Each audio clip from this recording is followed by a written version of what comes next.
अरे दोस्तों, मैं एक बार फिर हाजिर हूँ क्लास 10th का साइंस 16वें लेसन का सॉल्यूशन लेके।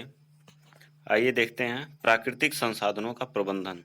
लास्ट लेसन है क्लास 10th साइंस का। अपने घर को पर्यावरण मित्र बनाने के लिए आप उनमें से कौन कौन से परिवर्तन सुझा सकते हैं। पहला, कम उपयोग। इसका अर्थ है कि आपको कम से कम वस्तुओं का उपयोग करना चाहिए, जैसे बिजली के पंखे एवं स्विच, बल्ब आदि को बंद रखें। खराब नल की मरम्मत करें ताकि पानी का नुकसान ना हो। पुनः चक्रण, इसका दूसरा पॉइंट पुनः चक्रण। पुनः चक्रण में इसका अर्थ है कि आपको प्लास्टिक, कागज और धातु की वस्तुओं को कचरे में नहीं फेंकना है चाहिए, बल्कि उनका उपयोग करना चाहिए। पुनः उपयोग, यह पुनः चक्रण से भी अच्छा तरीका है, क्योंकि उसमें भी कुछ ऊर्जा व्यय होती है। इसमें हम किसी वस्तु का उपयोग बार बार कर सकते हैं। अगला क्वेश्चन देखें। इस अध्याय में हमने देखा कि जब हम वन एवं अन्य वस्तुओं की बात करते हैं तो 4 मुख्य दावेदार सामने आते हैं। इनमें से किसे वन उत्पाद प्रबंधन हेतु निर्णय लेने के अधिकार दिए जा सकते हैं। वन्य एवं वन जंतुओं के चारों दावेदारों में से वन के अंदर इसके निकट रहने वाले स्थानीय लोग सर्वाधिक उपयुक्त हैं, क्योंकि वे सदियों से वनों का उपयोग संपोषित तरीकों से करते चले आ रहे हैं।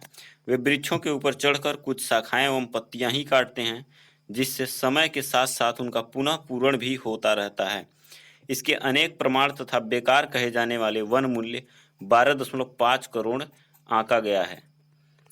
अगला क्वेश्चन है, अकेले व्यक्ति के रूप में भिन्न प्राकृतिक उत्पादों की खपत कम करने के लिए क्या उपाय किए जा सकते हैं।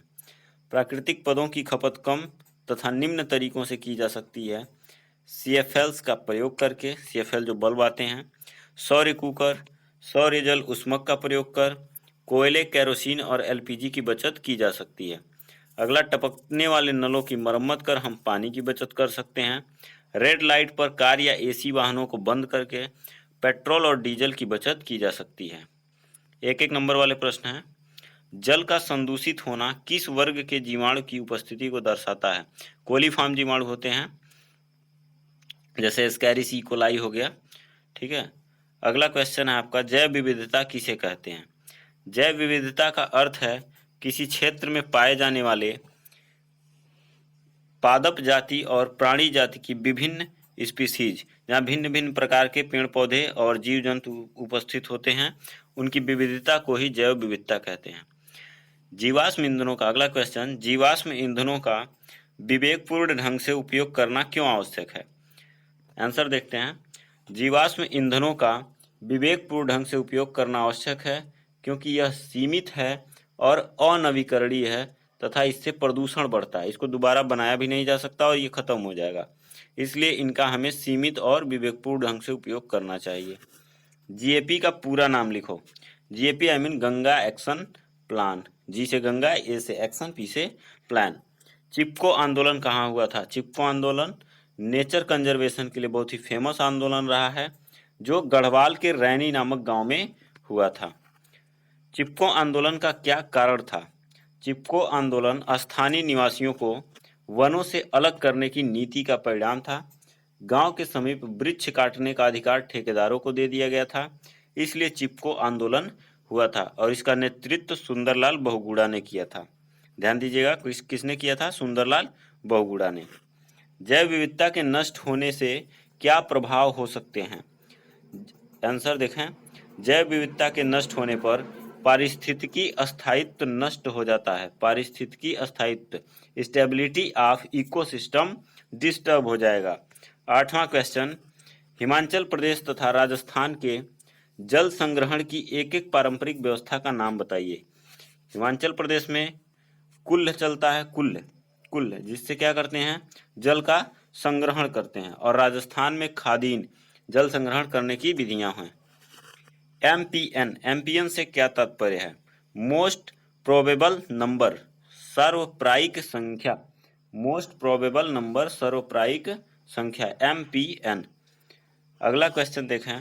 अलवण जलीय पौधे और जंतुओं के जीवन के लिए सबसे अधिक सहायक pH परास क्या है।